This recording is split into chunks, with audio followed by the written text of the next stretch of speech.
When I went to photography school in the 1990s, I started off thinking that there were right answers to my photographs and wrong ones.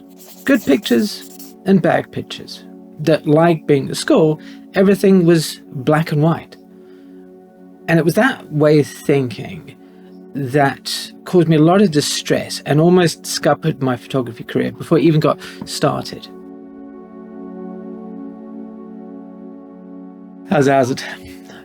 I'm sure that a lot of you have heard the phrase, comparison is the thief of joy. It was never more true than in my case.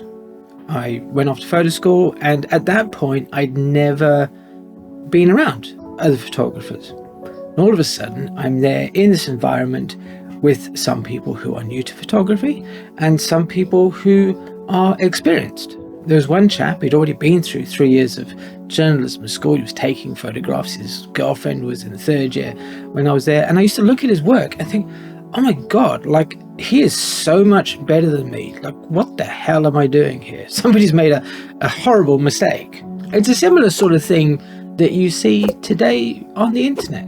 There's all these people, and I include myself in this as well, talking about photography, sharing their experience.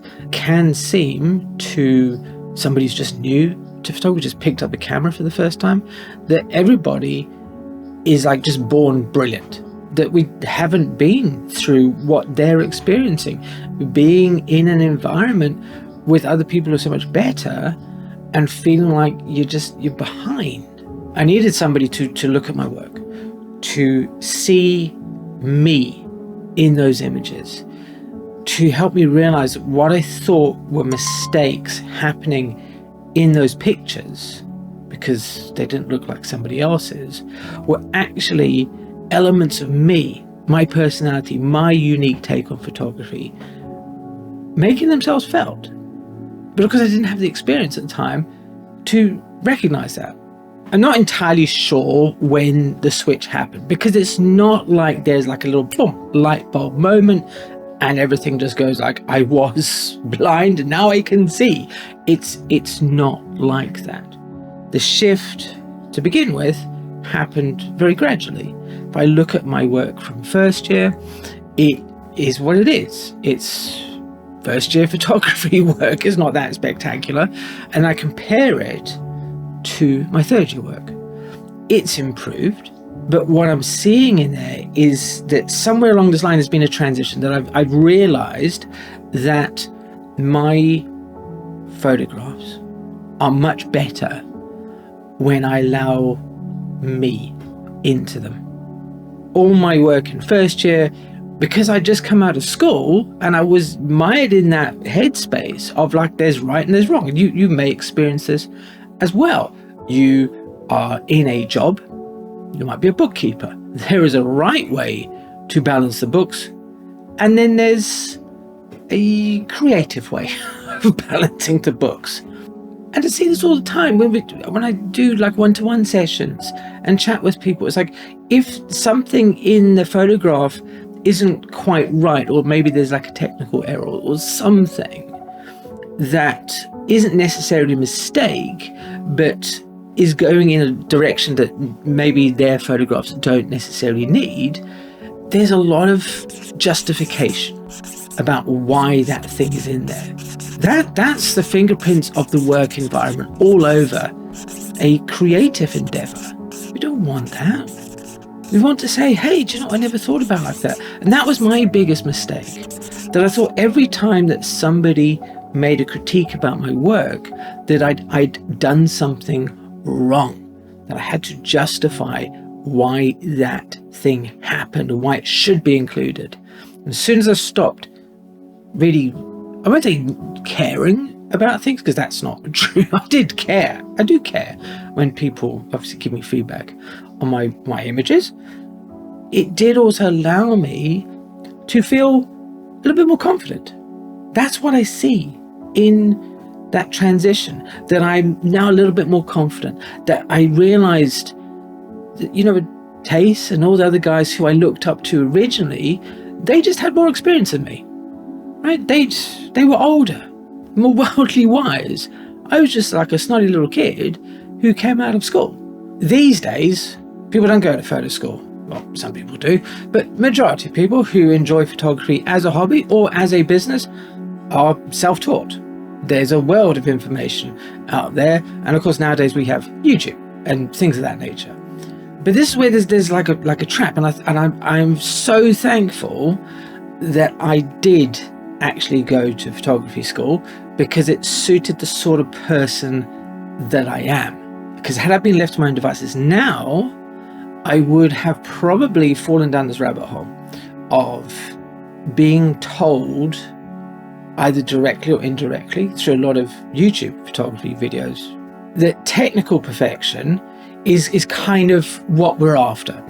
There's a lot of content aimed at beginners, which, fair enough, talks about the technical aspect, but then makes it a fetish. The fetish for sharpness, the fetish for like the best lenses, bokeh, resolution, all these things. Nothing in there is able to help us, help me, help you, help anybody who's just getting started, realize what are actual technical errors that are going to undermine the foundations of them taking photographs, or are just subjective things like every photograph has to be super razor sharp. That's kind of where we are. So if you're chasing the idea that there's like a perfect photograph, that there's perfect presets and super sharp lenses, and there's the right look for your photographs, like when you get a style then everything will become clear, that's not happening, right? I've had many styles throughout my photography career, and everybody who I've spoken to, if they're not like a in-demand commercial photographer, goes, I just photograph in a way that feels natural to me. It's not a thing to aspire to. If somebody had said to me at the beginning of first year, hey, Alex, do you know what? You don't need to photograph like somebody else. You don't need to have a distinctive style. You just need to photograph in a way that feels natural to you. And you need to have confidence to do that. Then I would have been like, okay, cool. How do I get some confidence? And they would said, find somebody whose opinion you respect, have a chat with them, see where it's going right, see where you're going a little bit astray from your own direction. I was like, cool, that's so easy. Now I can go and have fun with my photography. And I'm seeing this in the tribe that we've put together, the TPE tribe. There's a lot of people who are a little bit unsure of themselves, but then they come in and people are like, hey, I really like what you're doing here. That's pretty cool. Often people say, I've made a mistake in this, or I've done something wrong, or I'm really struggling with it.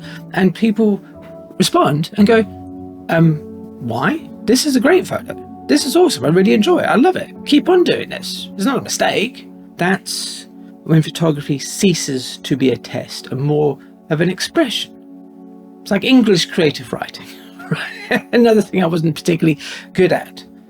In retrospect, photography probably is a test. It's a test of how confident I am in showing people the world as I see it. And it's taken a long time to be comfortable with the fact that the results of that test are not black and white. It's not a yes or a no. But along the way, I've had actually an awful lot of fun. And it's taken me to awesome places I never would have dreamt to go. It's enabled me to talk to you right now, to be invited into your home and share some thoughts with you, and hopefully provoke just a little bit of, of your own thoughts, just shifting the way that you think about photography. So go and take some photographs, not to impress anybody else, but simply to enjoy the process, to be you and your camera working as well. Thanks ever so much for watching, and I'll see you again soon.